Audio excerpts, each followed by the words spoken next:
I'm Scott Chantler, and you're listening to the True North Country Comics Podcast.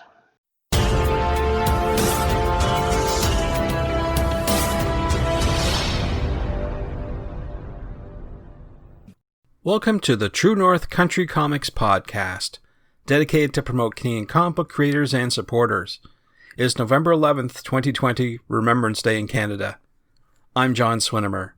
If you have a comment, criticism, or question, you can contact me at john@truenorthcountrycomics.com. On this episode, I chat with Scott Chantler about Two Generals. The podcast is available on Apple Podcasts and Google Podcasts. And there's now a YouTube channel for True North Country Comics, so please check it out. Scott is a cartoonist, commercial artist, and graphic novel creator. He's a winner of a Joe Shuster Award in the Comics for Kids category for the first book in the Three Thieves series, Tower of Treasure. Among other honors, he was nominated for 2 Eisner Awards for Two Generals, a graphic memoir of World War II based on his grandfather's experiences and the focus of this podcast. In 2015, he was appointed Writer-in-Residence at the University of Windsor, and his newest work is Bix. So without further ado, here's my chat with Scott Chantler about Two Generals. Thank you very much for taking time to chat with me. Hey, no worries, man. I've been chatting a lot with you lately. It's been great. Well, we have a special occasion. This is actually the 10th anniversary of your book, The Two Generals. So I wanted to talk a bit about that for this particular interview. Yeah, that'd be great. Cool. So for those not familiar with your book, Two Generals, how would you describe it to someone? Well, like you say, we just had the 10th anniversary last month of the book. It was my first book sort of, outside of direct market comics. It was my first book in sort of the wider book market. It was published by McClellan and Stewart, which is a, venerable Canadian literary publisher. It follows my grandfather through the first year and a half that he spent training for and fighting in the Second World War.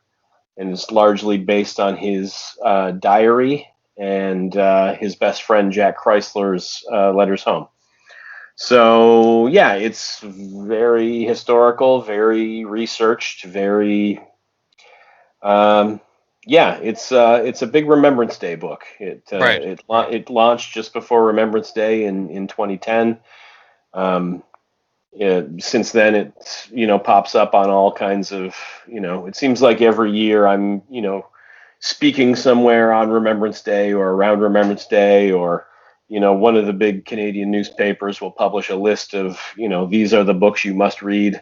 Sure, exactly. To mark Remembrance Day, and it's usually on there. And it's just become one of those books. It's it's a big gift book. People people tend to buy it for, fathers who like military history, or their uncle who's in the army, or it seems to be a book that has reached a lot of non-comics readers, and that people will buy as a gift for non-comics readers, which is very cool. Yeah. There aren't too many books out there that really capture the essence of the war, in that aspect from Canadian history. So I think it's the adulation you're getting is well deserved. Oh, well, thanks. You're right. Absolutely. There's not enough Canadian war stories, particularly real life Canadian history war stories, and that's definitely a thing we would like to see more of. Sure. The book's very much focused on my grandfather and his friend, and is a very personal thing. It's not, I didn't necessarily write it thinking, I'm going to really plug, the Canadian Armed Forces, but if it shines a bit of a light on them, I'm proud to have done it. Absolutely. Now, you mentioned Remembrance Day just there, and I understand you're relaunching the Two Generals research blog. I'm wondering if you could talk a bit about that.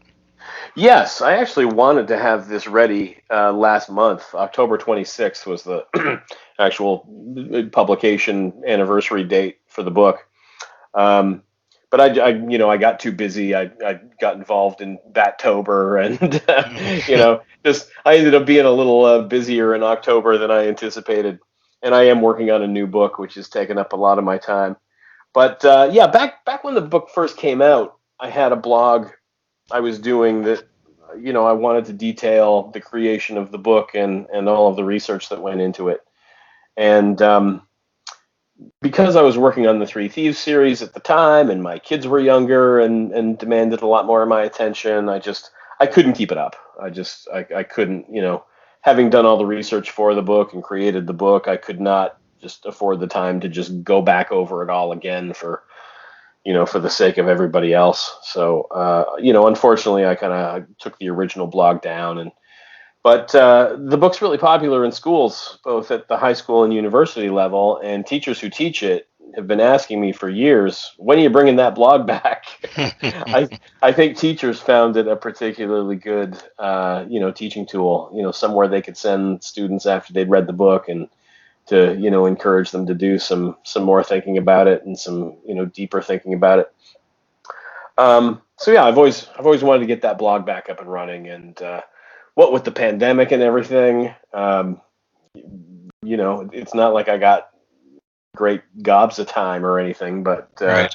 I'm certainly not on the road this year the way I used to be, and so yeah, I also recently brought over a couple of big boxes full of my grandfather's personal effects from my ex-wife's house, and was looking all through it again, and kind of got interested again. Sure. and so I thought I should do something with all this. I should let people see all this cool stuff. So yeah, the blog is going to be full of old photographs and letters and documents and flags and just all this cool stuff of my grandfather's that I have. Absolutely. I was watching one of the videos that you had just after the book was originally released, and you actually showed off your grandfather's diary. Oh yeah. I was just amazed at the condition it was in. It was perfect. Yeah, I think he came home, took that thing out of his pocket, put it in a drawer, and it stayed there for the next, 40 years. Wow. Maybe probably 50 years, really. He died in 1997. So, I don't think he, there was a lot of cool stuff in my grandfather and grandmother's house that I now have, and that's one of them, and led directly to the creation of Two Generals. Sure. So yeah, I think that video you watched was a book trailer that the people at McClellan and Stewart put together. Right. Yeah, which was pretty cool. It was I thought it was really nicely done. Absolutely. Now I know you put a lot of research into all your works. I know even most recently Bix took you a long time to research and put together. Can you reflect a bit on the research that you did that went into Two Generals? Yeah, and I mean, I'll be detailing all this in the blog, but in a just kind of a broad strokes kind of sense. After my grandfather died in 1997, a few years later, my grandmother was going into long-term care because she could no longer take care of herself. So the house I was just talking about had to be, kind of cleaned out and sold, and they were from the generation that lived through the Great Depression and the war, and never threw anything away because they never knew when the next big crisis they were going to have to live through would happen. So yeah, there was just all kinds of cool stuff. My grandfather, like a lot of veterans, didn't talk much about the war. We sort of knew the kind of basic shape of it, but certainly not any kind of detail. But yeah, some of the artifacts that turned up when the house was being cleaned out, like the diary, for instance, was a big one. Really told the story.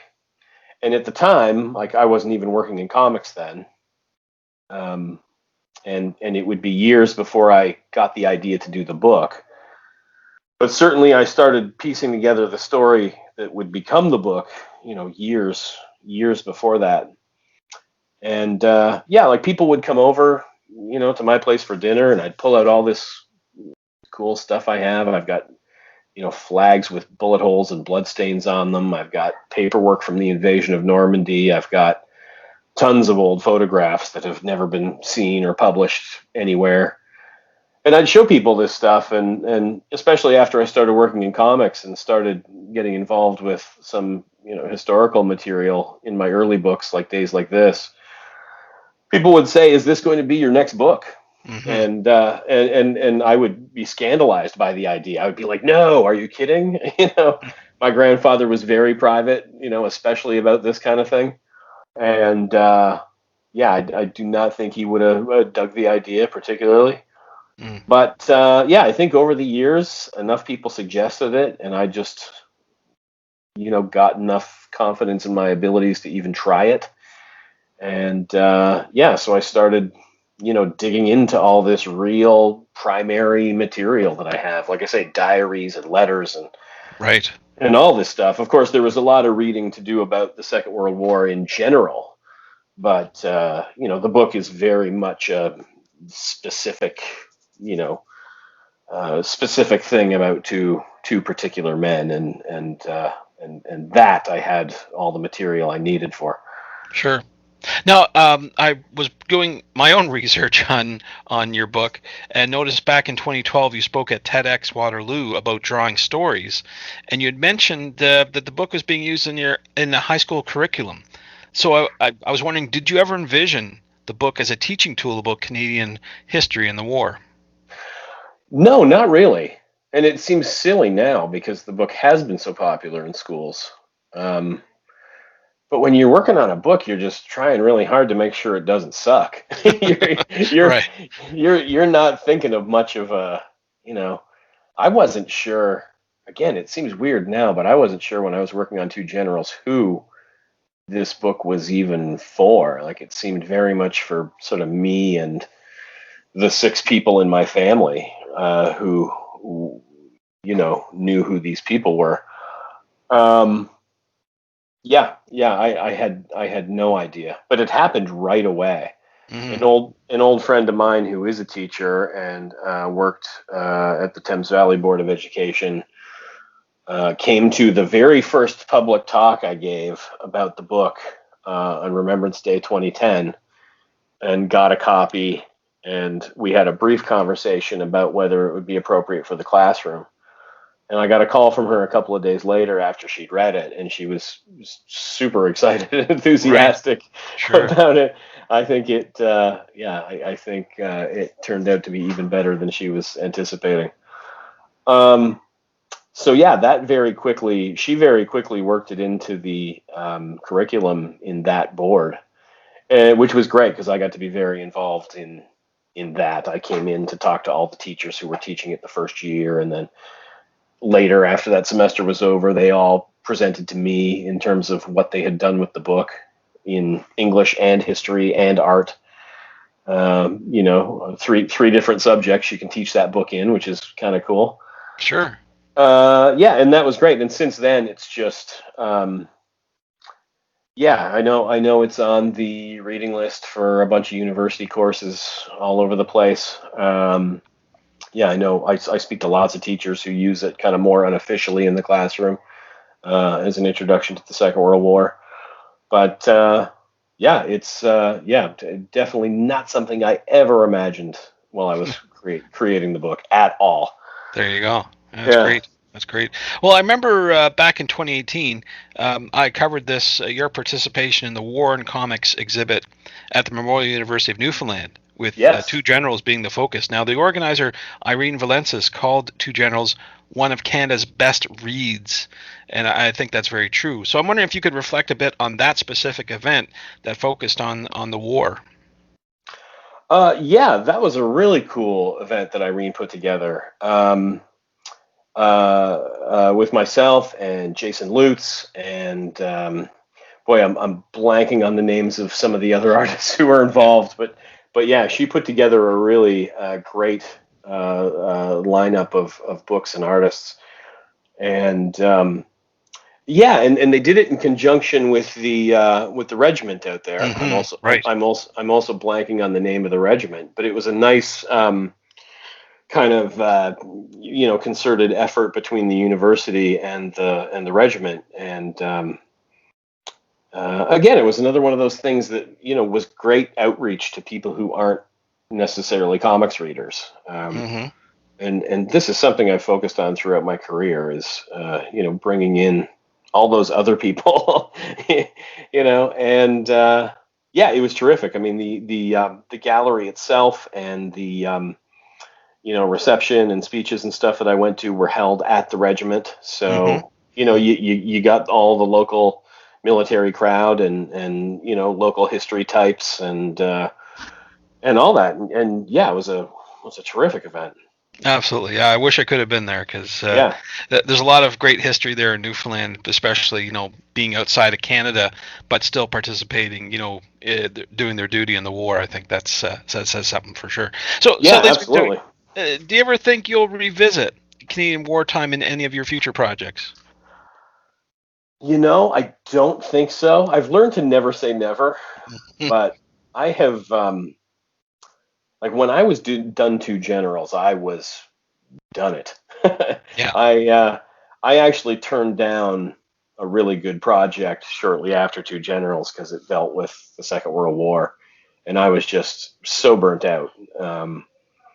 And yeah, to this day, I've never really. If I've gone back to the Second World War at all, it's with my Red Ensign stories for True Right. Patriot, Hmm. which is a very different kind of Second World War. It's the Yes. Second World War of newsreels and propaganda films and young boys' imaginations.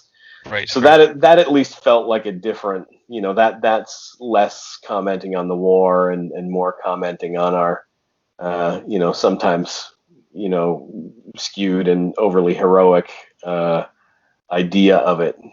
Right. But yeah, in terms of historical stuff, I can't imagine it.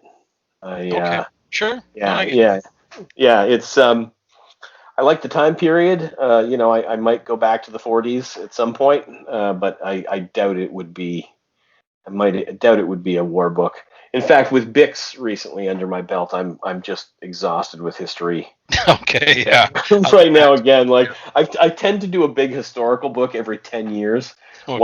Once I've forgotten how much damn work it is. Sure. No, I get Like, that. I pad it out with some all ages fantasy in between. There you go. Um, yeah, Sure. so talk to me in another decade, and we'll see. Well, speaking of that, I wanted to sort of end off with a question about what do you hope that future readers over the next 10 years will take away from the book? Well, I think about this a lot because we're losing World War II veterans Yeah. Yeah. at a pretty alarming pace now. I mean, the ones that are left are pretty old and will be gone soon.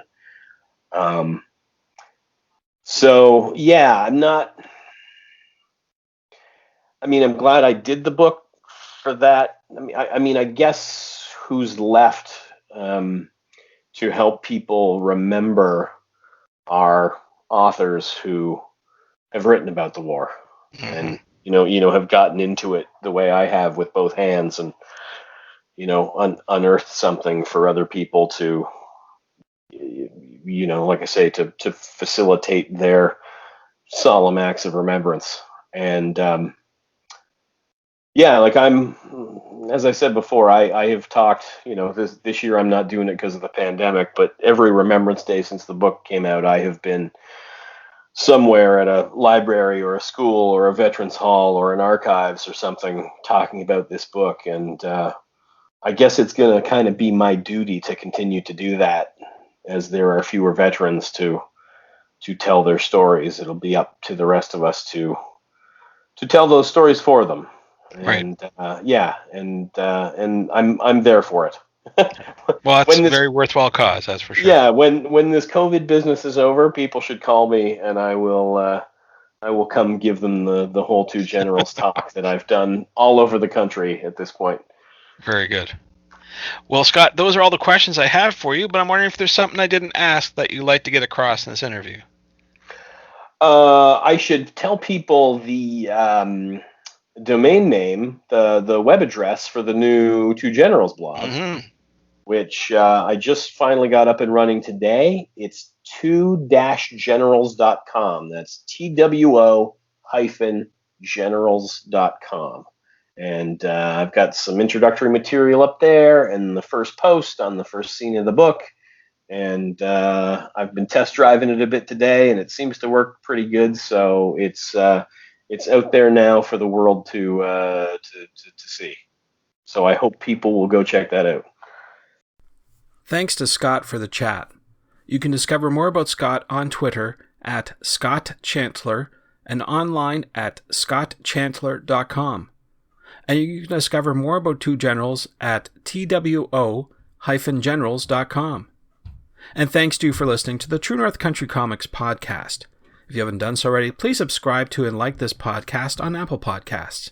And please leave a good rating. Also check out the TrueNorthCountryComics.com website and follow along on Twitter at True North Comics. And please check out the True North Country Comics YouTube channel. Please send your feedback to John at TrueNorthCountryComics.com. Thanks again for listening, and come back soon for another episode. Bye for now. True North Country Comics Podcast is copyright True North Country Comics, copyright 2020.